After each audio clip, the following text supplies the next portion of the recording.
Alors c'est la première fois que je vais jouer dans l'abbatiale de Thiron-Gardais et je me réjouis parce que c'est une expérience souvent extraordinaire pour nous musiciens. Tout d'abord parce qu'on ne joue pas si fréquemment dans des églises, c'est vrai que moi je fréquente plutôt des salles de concert de type moderne, ou en tout cas des grandes salles de concert qui accueillent souvent entre 1000 à 2000, 2500 personnes. Donc dès qu'on se retrouve dans un cadre là de l'abbatiale de Thiron-Gardais, dans un cadre un tout petit peu plus intime, souvent on a une acoustique qui est extraordinaire justement pour la musique classique et pour des formations de chambre comme là, piano et violoncelle, et on a ce rapport aussi qui est vraiment intime de partager cette musique avec simplement quelques spectateurs et non pas 2000 personnes.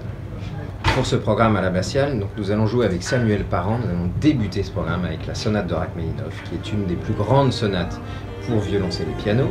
C'est la grande sonate du répertoire russe et donc du répertoire romantique. C'est une sonate extrêmement sensuelle qui fait vraiment chanter le violoncelle. Et le violoncelle, on sait qu'il est fait pour ça, c'est le plus proche de la voix humaine. Sonate en 4 mouvements. Très fourni aussi au piano. On n'a pas le piano qui est dans un rôle d'accompagnateur, c'est une vraie sonate pour violoncelle et piano. Et puis nous terminerons ce programme avec 3 petites pièces qui sont issues de mon dernier album qui s'appelle Intuition. La première d'entre elles sera les variations sur une seule corde de Paganini. Donc là c'est une transcription d'une pièce pour violon, donc vous imaginez sur une seule corde, donc grande virtuosité. On commence par un thème et puis ensuite ce thème est décliné, un thème de Handel qui est décliné par Paganini dans toutes ses variations d'une extrême virtuosité et pour certaines d'entre elles, vous le verrez, avec beaucoup d'humour. Ensuite nous aurons la méditation de Thaïs de Massenet, donc qui est tirée de l'opéra de Massenet qui s'appelle Thaïs. Cette méditation est très connue, je suis certain que vous la connaîtrez, reconnaîtrez tous. Transcription également pour violoncelle, il ne faudra pas le dire au violoniste, mais pour moi c'est une version qui gagne encore en sensibilité, en sensualité, en romantisme. Et puis nous terminons ce programme avec le Cygne de Camille Saint-Saëns, qui est aussi une de nos plus belles œuvres pour violoncelle, issue du Carnaval des animaux, du même compositeur Saint-Saëns. Et donc c'est la mort du cygne qui est interprétée par le violoncelle.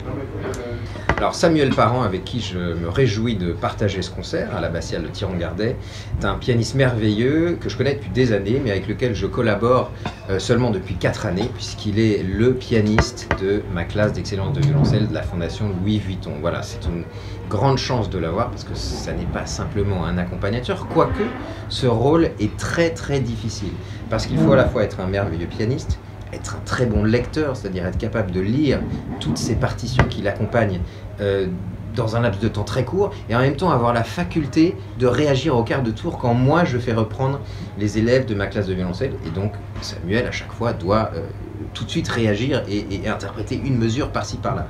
Donc c'est un rôle qui n'est pas du tout facile. En même temps il connaît tout le répertoire de violoncelle mieux que personne, puisque chaque session de cette classe de violoncelle, et nous en sommes à la saison 4, il redécouvre chaque année tout le répertoire. Donc je me réjouis cette fois d'être sur l'autre chaise et donc de partager ce concert avec lui.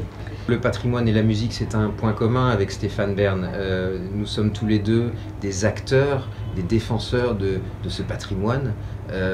C'est un rôle très important, parce que moi je suis là pour raconter une histoire. Stéphane raconte aussi une histoire avec et par ces monuments qui parlent d'eux-mêmes, bien sûr.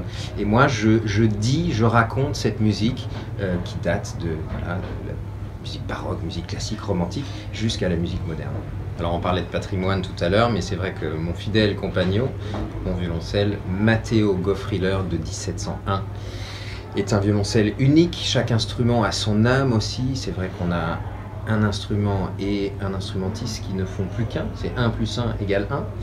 Et c'est un violoncelle qui partage ma vie depuis quasiment 20 ans maintenant. C'est un instrument extraordinaire, une lutherie, donc c'est l'école de Venise, Matteo Goffriller. C'est une lutherie qui a un côté très sauvage, le vernis est très sombre, mais quand on voit les contours du violoncelle, à l'inverse de Stradivarius, qui était un luthier très soigné dans les moindres détails, on a presque l'impression que ce violoncelle a été coupé comme ça, un peu à la va-vite au couteau, ce qui donne un son aussi comme le violoncelle paraît en fait, très sauvage, bien sûr très sensuel, c'est vernis noirs, il y a quelque chose de très ancré dans le sol aussi, de vraiment en rapport avec la terre, et c'est un violoncelle finalement qui n'a pas de limite, avec des couleurs illimitées. Moi j'ai chaque jour l'impression encore de découvrir de nouvelles couleurs, donc c'est assez merveilleux.